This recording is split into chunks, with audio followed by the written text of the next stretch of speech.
when you need them. And that's Right. like, doesn't mean it. It doesn't matter if you're a Republican or Democrat. Do you have a heart is what it comes down to. Yeah. Do you care about people? And, you know, the political stuff, I didn't talk about it at all in my act because I don't. I just started doing personal stuff only because it's like, you know, it doesn't, to me, it's like, I don't really want to get into something I don't know. I feel like I don't know politics well enough to speak about them. Right. I'd rather take my time and focus on something I know, which is myself. Right. Because that's the thing that you're going to be an expert on. Well, it's also therapy when you get up there and you talk about these things because you realize things, or doing this podcast. Like I told you this before, but I love stand-up. I love putting on shows. I love seeing comics and just going out to shows and hanging out at open mics. I love it. It's one of my favorite things. Yeah. But this podcast is by far the thing that I've done that I'm most proud of. My favorite thing to do in the world, because it's me being me. Nobody's telling me what to do. I don't have a timeline. I don't have anything but a mic and a guest, and I can just be me. And that's therapy, and that's helping me. And doing stand-up about yourself is helping. You know, it can help you. Not to say that doing other subjects aren't, man. I mean, it's like, but. I gotta say that comedy and this podcast, in a weird way, has saved my life, and it's pretty cool to see what these outlets can do. For people. I like what you've been doing more recently than before, because I feel like what you're doing now is a lot truer to who you are. Yeah, when I first did it, I remember you go, none of this Michael J. Fox bullshit again. Like, no, because it was just me being topical. Because you're such a good person, but you would throw out these really mean one-liners and then apologize for them. And that is what I would do. Yeah, and you saw me at the Virgil when I did the best I've ever done. You were fantastic. Yeah, you came up to me. You didn't apologize on stage. You didn't say this. You were like, "That's the best I've ever seen you." And then Kyle Clark goes. I saw him do a show, and I know Kyle. He's going to do this podcast. I go up to him one time, and he's like, "Hey, man, I like that you're talking about yourself." He goes, "Get rid of that stupid fucking Cheerio line. I'm sick of hearing it. You know how I feel about it." And he's just like, but I think what happened is I got to meet people like you and Brian McDaniel and Kyle Clark, Zara Mizrahi, and Jolene Lunzer is another one, Ryan Buds. Just to name a few, the triplets, and all these people that have just been super supportive. As me as a person, let alone that. And when I started to realize that sometimes when you run shows, you're going to have fake people hit you up because they want stage time. Have you experienced that a lot? A lot. And we'll talk about it off mic. Okay. That's a bummer. It's a bummer because I feel like that kid that on a hot day owns a pool and nobody else has a pool, and then they hit him up just to go swimming in the pool. But then when it comes down to that kid wants to go swimming when his pool gets renovated, they're not going to let him swim in that pool. Does that make sense? I'm not getting on people's shows not based on my talent or lack thereof, but because people don't. And it's like one of the many things of having shows that's one of the only things I think that is a pro is being able to trade spots, and I don't normally do it. I remember fairly recently when you said to, and I'm probably remembering the story better than it is, and I think that's just from 15 years of comedy that I'm like, oh, what's the punchiest way to tell this story?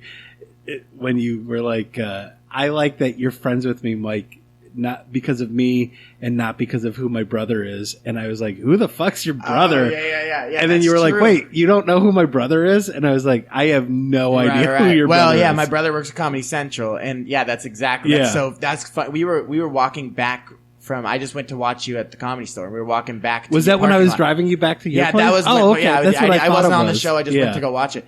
And you go, you were like, and I had known you for like a year then, and you were like, I didn't know your brother was in. I was like, I usually don't drop it because people at the Comedy Store are fake to me because they know who my brother is and they know. Yeah, everyone loved you at the Comedy Store. And then it was like it's like Bobby Lee drove up and was just like, he goes, "How's your dick?" And I was like, "I'm sorry, what?" And he's like, "I'm like, how's my day?" He goes, "No, how's your dick?" Like it's funny, but and like I had seen Bobby Lee like a million times when I was at the Comedy Store, and he's never once given me the time of day until I was standing with you. and then when you said that, I was like, it was like one of those Kaiser Soze moments, where I was like, Oh, that's why Bobby Lee gave me the time of day today. I mean, I was standing with you. And you know, at the end of the day, like, and I'm not even really talking about those people because that's they play the game. That's fine. I don't know them well.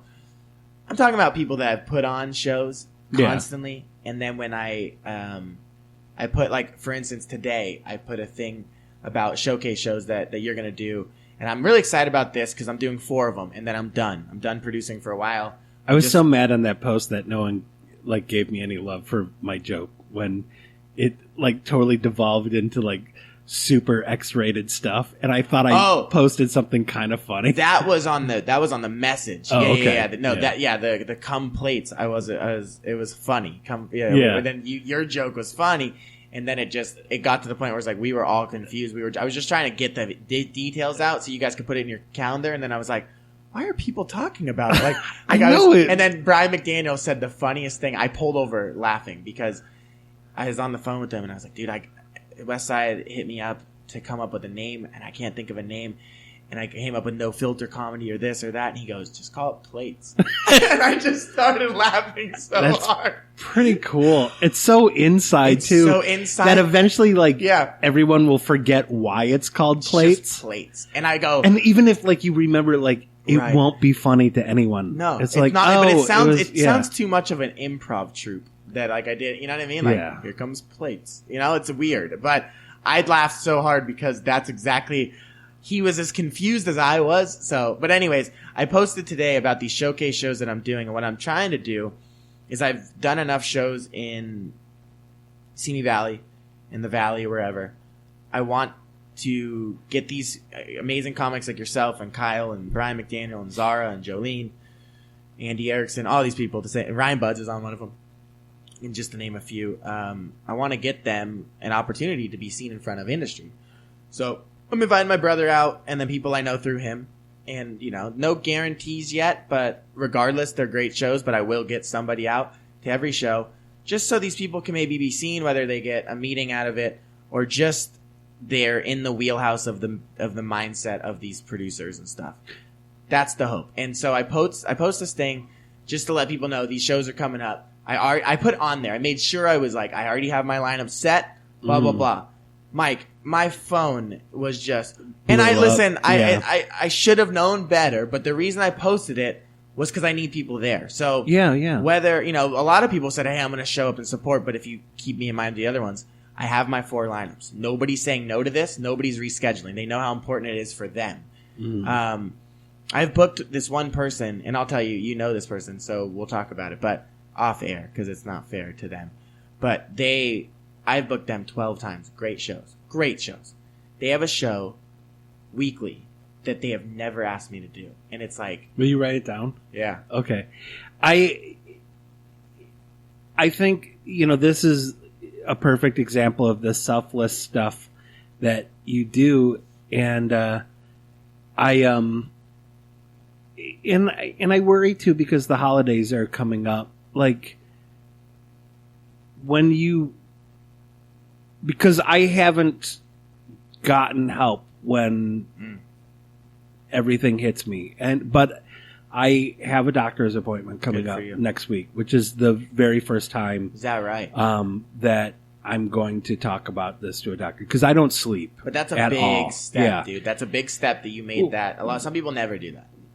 What tools do you think you got while you were in the hospital that you didn't have beforehand to help you? That's a great question. There's 2 things that stuck out.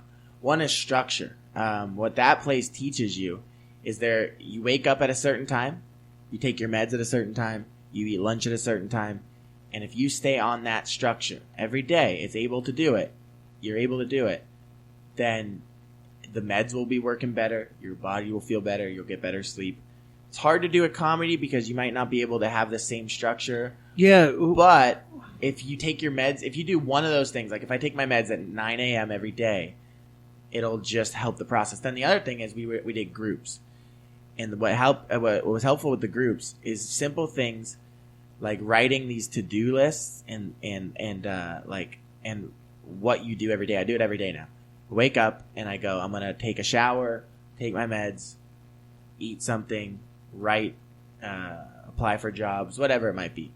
And every time you cross those off, it just feels so good. And all you can do, and you do a to-do list every day. Every day. Oh wow! And whether you, it's one of those things where even if you're rock bottom and taking a shower is all you do that day, and that's your Mount Everest, then fine, that's fine. Some people are like, "That's all you did today? You're lazy." I'm like, no, that's somebody that doesn't get it and is, kind of, not.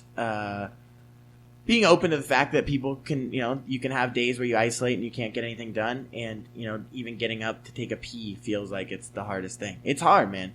But that hospital was tough because it was dual diagnosis. So I was in there with a lot of drug addicts. Mm-hmm. And I had my own room and everything. But when we go to group and they would discuss their stories, I didn't relate.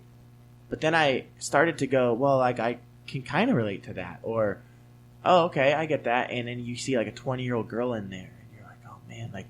So what those things do, a couple things. When you're in a hospital, you see firsthand that you're not alone.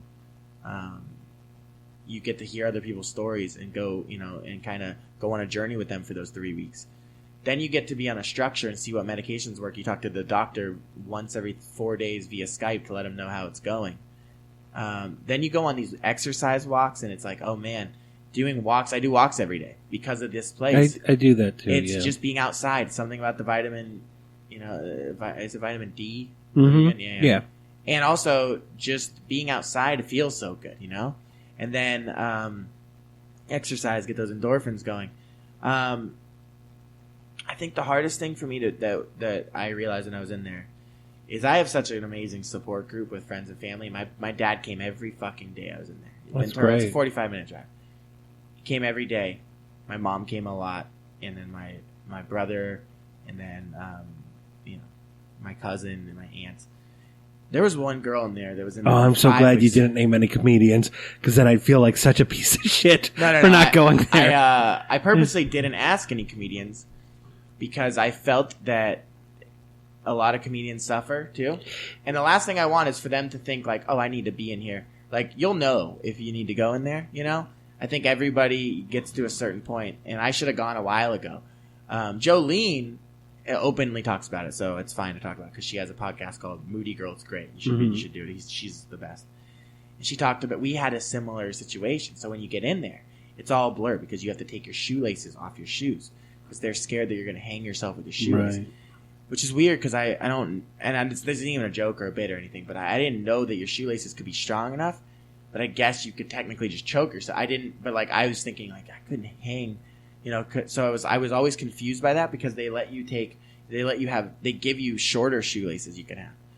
But I purposely never put shoelaces back on my shoes. So on walks, I walked without shoelaces.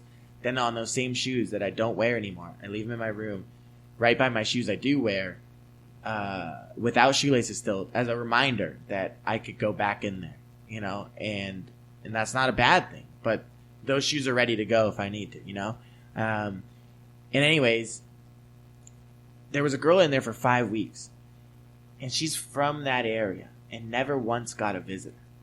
And that was during the holidays, man, and it broke my heart because she would see my visitors come every day. And like it got to the point where my dad and my mom, we would like invite her over and like, talk to her, and it was like it breaks my heart to see that that sometimes it was a reality check, like, oh shit, I have it so good. And also, fuck, man, there's so many people out there that are so lonely that people are not around for them. And it breaks my heart. I'm 44. For the sake of show business, I'm 39. So I was born in 1977, but for real, I was born in 1972. So if this is a culturally insensitive question, I apologize to anyone listening. Please. Was she a white girl? Like, do you think it was a cult? Okay, because I wasn't, because I know with some people, it wasn't a Hispanic. There, it was weird. That there's shame in there within certain cultures of. There were a good amount of Hispanics in there, and they got visitors. There were older ladies in there that didn't, and they asked to not because they didn't want their kids to come and see it. Like they were in a tough place, This particular one would have loved visitors, and Mike, people talk about. Did you ever find out why she didn't have any? Or yeah, I sat down with her and talked for a while, and